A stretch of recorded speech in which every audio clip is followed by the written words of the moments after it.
Welcome back. Welcome back. Duo is here talking a little T-Wolves Suns recap. Game 2. T-Wolves take a 2-0 lead. It was a pretty good game the whole way through. Jaden McDaniels absolutely hooping, locking down KD, giving buckets to him on the other end. Just an unbelievable game so far. Yeah, you got to feel good for this Wolves defensively because he's out there doing a bang up job. And then if he does get beat on the rare occasion, you got Gobert down there, who also on the defensive end, they were really trying to pull him out and isolate him in switches yesterday. And you got to give some props to the kid. He was great. His perimeter defense yesterday was great. Obviously, they don't want him out of the paint, and pulling him out if it doesn't lead to a breakdown can lead to an open inside for somebody else. So that's one thing to think about. But his perimeter defense was phenomenal yesterday. Yeah, no, there was multiple times where Rudy Gobert was guarding. The Suns went small, and they would put Eric Gordon out on the floor or Grayson Allen before he got hurt, all that kind of stuff out there. And Rudy Gobert would be stuck in the corner trying to space out, where we said going into this series that it's going to be a problem if he gets played off the floor. He's in lanes. He's poking out dribbles. Like, I thought Rudy's been tremendous in this series so far, and I can't say the same for the first 3 games in the regular season. He did not look nearly as good as he has in the first 2 games. Like 18-9 from Rudy Gobert is amazing. And the best part is he's hitting his free throws. 6 of 7 yesterday is Yeah, huge. he made a ton of free throws yesterday. Like, those are the things, because teams are just going to foul him because he can't really shoot free throws as well as you would like. So you're going to foul him every time he's in the paint. And if you can knock him down, it just eliminates the whole risk of them having to foul you. And it just creates so much more opportunity for the T-Wolves. But yeah, I mean, the highlight of the day, obviously, Jaden McDaniels, 25 points, 10 of 17, and holding KD to a sub 50% shooting, 6 of 15. Like, for Kevin Durant, that's respect. He played great defense. Nickeil Alexander-Walker played great defense too.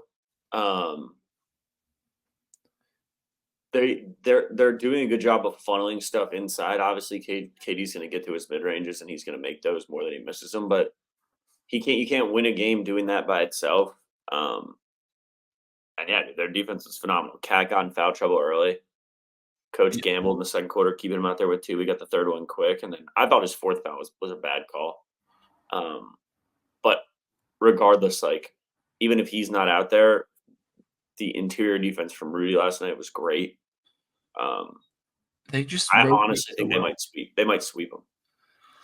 See, this is what I've been saying though. It's one of those things where when you're at home, everything just kind of goes your way, and people always think. Obviously, the team that gets the first 2 home games is a better team. So going up 2-0 is obviously huge, but like when you go back to Phoenix, those fans are going to be as loud as possible. I don't know. Fans are going to be fucking pissed. Yeah, I don't know. I don't know who's going to win Game 3. I'm not there yet. I haven't done a full breakdown, all that kind of stuff. But like, this game specifically, like, just all right, I'm going to read off what the Suns' big 3 shot from the floor. 18 of 45. Like, that is inexcusable for Phoenix. That's great, but that's great perimeter defense, though. It is. No, it's absolutely right. Anthony Edwards has been taking the challenge defensively. Game 1, he was obviously unbelievable offensively and defensively, but Ant has struggled against the Suns offensively except for Game 1. So, like, he's been under 20 points in every single game besides Game 1. So I understand that you want him to be the best player on the floor, and he has been through this series, I believe. I think he's played the best out of anyone, including Kevin Durant, Devin Booker, all those guys. I think he's played the best overall because of what he's been doing on both ends. He's locked down Devin Booker, and he's locked down Bradley Beal. Like, these guys are not getting clean looks whatsoever. A lot of these are the shots you want teams to take. And I understand Phoenix is very, very good in the mid-range, but if you're the length that Minnesota has and how they're contesting these shots, they're impossible, basically. Like, you have to just barely, it's good luck. It really is luck. And you have to give them their flowers if they make them. But like, the shots that they're taking are not sustainable over the course of a 7-game series. They're just not. One other thing with Ant too, like, I know last night his counting stats weren't great. He did have 8 assists. I feel like his decision making has been spectacular. A lot of the times last night, maybe it wasn't even an assist. Like, I remember 2 or 3 specific plays. One in absolute particularity where he swung it to Cat. It was a screen and roll, and he dumped it to Cat, and Cat went in and got fouled, made 2 free throws. A lot of the times he was initiating the offense, swinging it to the wing. Then it would move to the corner. Somebody would drive, kick it to the corner, drive back in, and it would get dumped to Gobert for a dunk.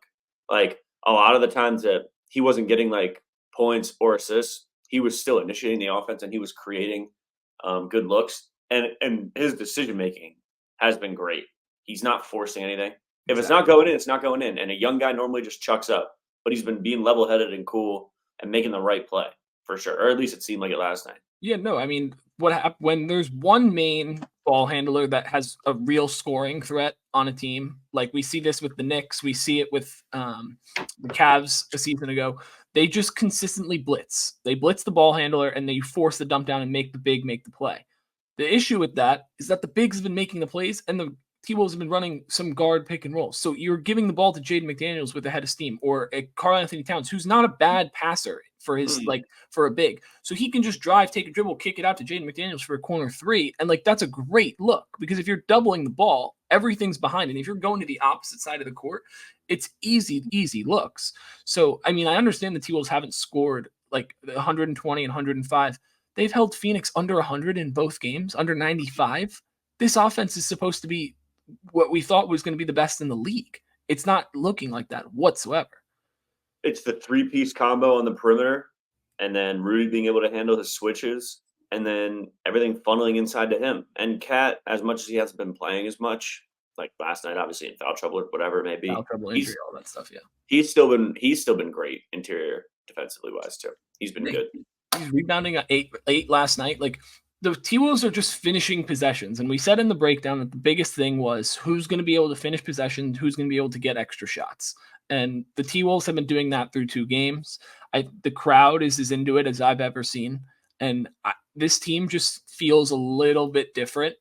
And I mean, next round, it's looking more as the days go on, it's looking more and more like it's going to be Denver. So if you can get out of this series with Phoenix, which I'm hoping you should at this point because you're up 2-0, but if you get out of that, you go and you have the guys to kind of match Rudy Gobert between Naz Reid, Karl Anthony Towns, or to match Nikola Jokic. Between Rudy Gobert, Karl Anthony Towns, and Naz Reid, you have the size, and then you have the perimeter defenders to go against a Jamal Murray or Michael Porter. Like you have these guys, and I'm just excited for the T-Wolves moving forward. They just have looked really, really good through 2 games, and game 2 wasn't even like a crazy Anthony Edwards carry. Like it was just a full team effort.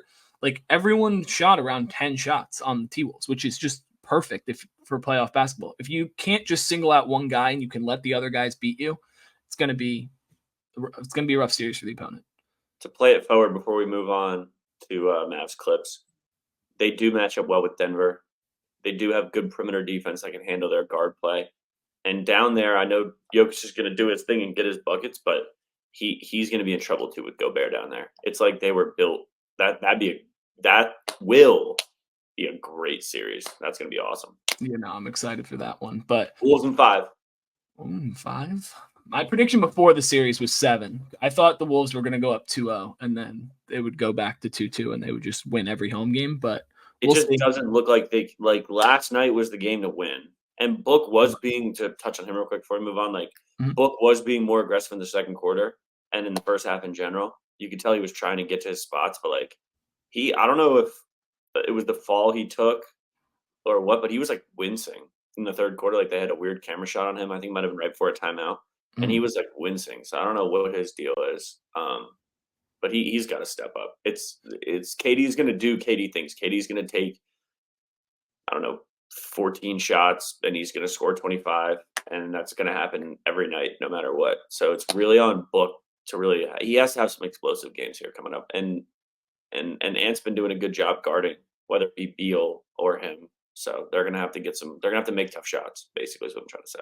Yeah, and in the regular season they did, and they played Rudy Gobert off the floor, but the T-Wolves and Chris Finch have figured out a way to keep him on and let him be Rudy, and they're playing really good ball. So I'm excited. He's seriously been the X factor.